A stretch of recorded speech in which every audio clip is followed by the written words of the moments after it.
지구온난화가 심해지면서 저지대 국가의 폭우가 갈수록 심해지고 있습니다. 인도나 방글라데시에서는 일주일 넘게 폭우가 쏟아지기도 하는데요. 작년 방글라데시 동북부는 20년 만에 최악의 홍수로 100개 이상의 마을이 물에 잠기기도 했습니다. 폭우로 인한 피해는 생각보다 큰데요. 마을의 도로, 철도, 집이 물에 잠기면서 마을이 고립되어 많은 사람들이 사망하고 수해를 입기 때문입니다. 과학자들은 지구온난화로 인해 인도와 방글라데시와 같은 저지대 국가의 극심한 폭우는 더 잦아질 것으로 예상하는데요. 지구 평균 온도가 1도 상승할 때마다 대기 중 물의 양은 약 7% 증가하고 이로 인해 폭우가 내릴 가능성이 높아진다는 것이죠. 홍수는 하수도 정비가 모습 한 나라에 주로 발생해 후진국형 재난으로 불립니다. 그런데 얼마 전 일본은 이미 장마철에 돌입하면서 폭우로 인한 피해가 곳곳에서 나오고 있습니다. 그 중에서도 특히 지하철이 크게 침수되면서 대중교통망 전체가 마비될 위험에 처했다고 하는데요. 특히 이번에 문제가 된 것은 왜 일본 정부가 제대로 폭우를 알려주지도 않았으며 폭우가 내릴 때 피해 상황을 실시간으로 알리지도 않고 그대로 있었느냐 하는 점이었습니다. 일본에서 무슨 일이 일어났던 것인지 알아보도록 하겠습니다. 6월 초에는 태풍이 아직 오지 않을 것이라는 일본 기상청의 예상과는 완전히 다르게 도호쿠 지방에서 벌써 시간당 100mm 이상의 비가 쏟아지고 천둥 번개까지 쳤는데요. 지대가 낮은 곳으로 빗물이 모여들어서 하수도와 맨홀이 역류하고 있으며 도심이 물에 잠겨서 무릎까지 물이 차오를 정도로 심각한 상황이 되어버렸습니다. 낮은 곳에 위치하고 있던 주택들은 집 안까지 빗물이 몰아쳐 들어와서 집을 버리고 대피할 수밖에 없었으며 실시간으로 비가 계속 내리면서 구급대원들이 아예 고무보트를 타고 구조활동을 벌일 정도가 되었습니다. 갑자기 시작된 폭우는 1년에 내릴 비가 한 번에 모두 내렸음에도 불구하고 일본 정부는 이렇다 할 발표를 하지 않았습니다. 다만 일본 주요 포털에 계속해서 내린 메시지는 위험 지역에서 떠나가거나 도망가세요라는 다소 황당한 방송만 나올 뿐이었습니다. 하지만 문제는 지방의 많은 거주자들은 고령자들 혹은 삶의 터전을 벌이기 어려운 사람이었습니다. 이러다 보니 한 노부부는 산사태가 일어나 토사 가운데 몸을 가눌 수 없이 묶여있다가 간신히 구출되는 경우도 있었으며 여전히 많은 이들은 지붕 위에 올라가 홍수를 피하기도 했습니다. 물론 이번 폭우는 대기의 강이라는 오호츠크의 기단과 적도 기단이 만들어낸 장마전선 이상의 강력한 전선이 형성되어서 미처 일본 기상청도 여기까지는 예상을 못했다는 말이 나옵니다만 사실상 2018년 최악의 폭우 피해에 이어서 매년 반복되는 이러한 폭우 사태에 대해서 많은 일본인들은 크게 반발하고 있습니다. 일본은 지금까지 모든 재난에 가장 완벽하게 대비된 나라라며 자부심을 갖고 있던 것과는 달리 실상은 지대가 낮아 홍수 피해에 취약함에도 불구하고 수도 시스템이 노후되어 있어서 수년 전부터 이런 역류와 침수 피해가 계속되어 왔습니다. 하지만 주민들이 이런 불편을 계속 겪음에도 불구하고 정권이나 수도 회사에서 어떠한 조치도 취하지 않아서 결국 올해도 피해를 입었던 것이죠. 그런데 문제는 여기서 끝이 아니었습니다. 미처 빠져나가지 못한 빗물이 지하철역까지 유입되면서 지하철이 심각하게 침수되고 말았는데요. 특히 도호쿠 센다이시에 있는 지하철역 중 야오토메역과 쿠로마치역 등에 물이 급격하게 밀려 들어왔습니다.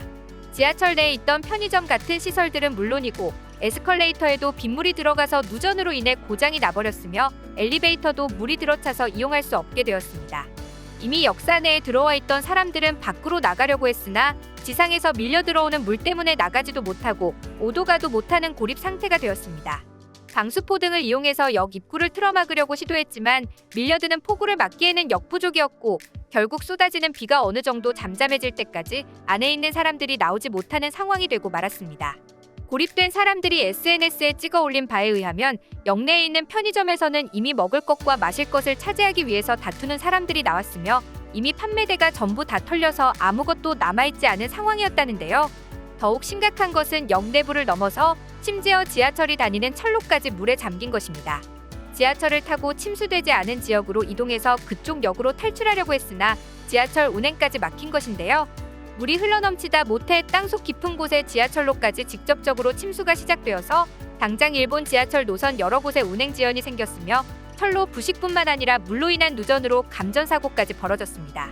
실시간으로 이런 사진들이 올라오면서 일본인들뿐만 아니라 전 세계에서도 저런 심각한 침수 사례는 처음 본다며 충격을 주었습니다. 사건을 인지한 일본 정부는 대책을 발표했는데 내용이 매우 엉터리라서 비판을 받고 있습니다.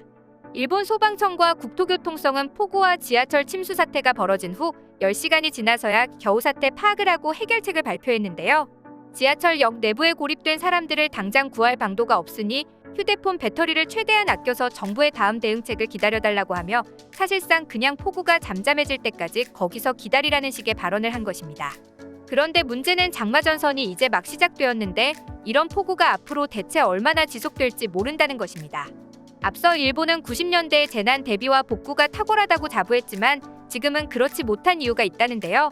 그것은 일본 정부 주도의 도로와 전기 설비 등 정부 기관 산업이 거의 민영화되었기 때문입니다.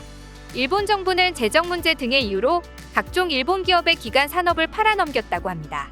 문제는 재난 이후의 민영화 기업들은 복구 속도가 매우 늦다는 것입니다. 하필이면 부패한 아베 정권이 동일본 대지진 이후 민영화의 박차를 더욱더 가해왔으며 미쯔비시를 비롯해 각종 이권 사업에 관련된 모든 사업체들이 일본 내각의 정치인들과 결탁해 민영화가 가속화되었고 이러한 피해는 고스란히 일본 국민이 떠안게 된 것이죠. 이런 이유를 반면교사로 삼아 한국만큼은 민영화 바람이 불어서는 안 된다고 많은 이들이 주장하는 이유입니다. 게다가 올해는 결정적으로 일본 정부가 나서고 싶어도 절대 그럴 수 없는 이유가 있다고 합니다. 막대한 재정을 쏟아부은 관계로 홍수 피해 이후의 복구 재정이 바닥난 상황인 것입니다. 이런 있으나마나 한 일본 정부의 대책은 한국의 홍수 대비책과 비교되면서 일본 내에서도 놀림거리가 되고 있는데요.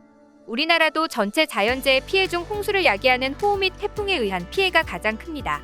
관련 피해액이 전체의 90% 가까이 차지할 정도라 피해 규모 때문에 매년 홍수 예방 및 수해 복구에 수천억 원이 넘는 비용을 쏟아붓고 있는 실정이죠.